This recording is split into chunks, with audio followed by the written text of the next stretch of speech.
Guys, welcome back to my channel Rupa Rannaghar. আজকে আমি বানাচ্ছি ফ্রাইড রাইস। এখানে নিয়েছি আমি সয়াবিনটাকে আমি আগে থেকেই সেদ্ধ করে রেখে দিয়েছি। এখানে নিয়েছি আমি বাসমতি রাইসটাকে আমি আগে থেকে হাফ সেদ্ধ করে রেখে দিয়েছি। এখানে নিয়েছি আমি 2 চামচ গোলমরিচ গুঁড়ো। এখানে নিয়েছি আজিনা মটর 1 চামচ। এখানে নিয়েছি আদা রসুন কাঁচা লঙ্কা বাটা। এখানে ভিনিগার নিয়েছি 1 চামচ। এখানে 1 চামচ নিয়েছি আমি নুন।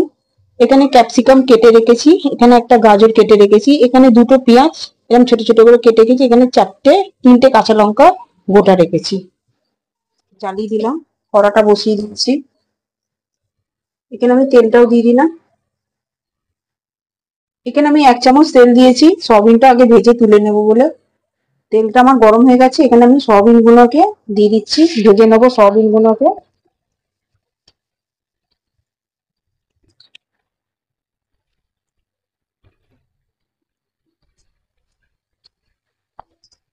এটাকে ভালো করে আমি লাল লাল করে ভেজে নেব।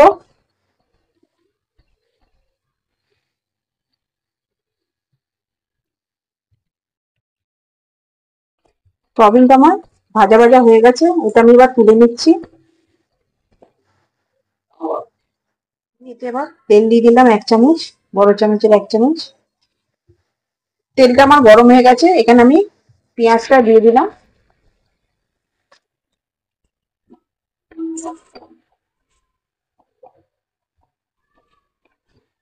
এখানে আমি গাজরটাও দিয়ে দিচ্ছি।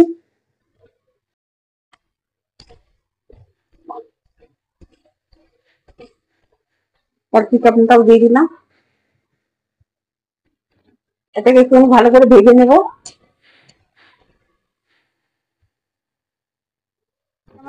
ভাজা ভাজা হয়ে গেছে। এখানে আমি আদা রসুনের পেস্টটা দিয়ে দিলাম। এটা একটুখানি ভালো করে আমি কষে নেব মশলাটা।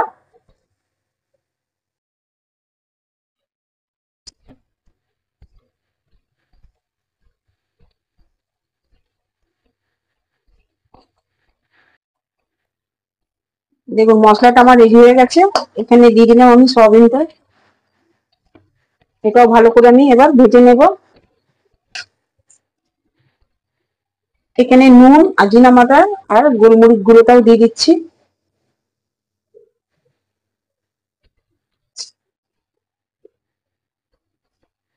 ভালো করে এটাকে আমি এবার নাড়াচাড়া করে নেব। আমি ভিনিগারটাও দিয়ে দিলাম।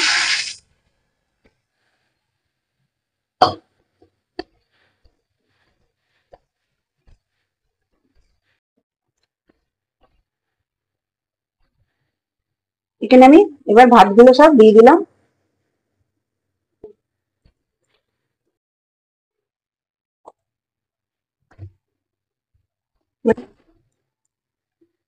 এবার এটাকে ভালো করে আমি ভেজে নেব।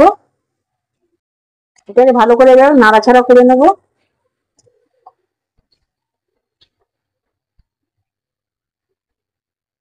এখানে আমি সয়া সসটা ইউজ করছি না, কিন্তু এটা আমি হোয়াইট রাখছি।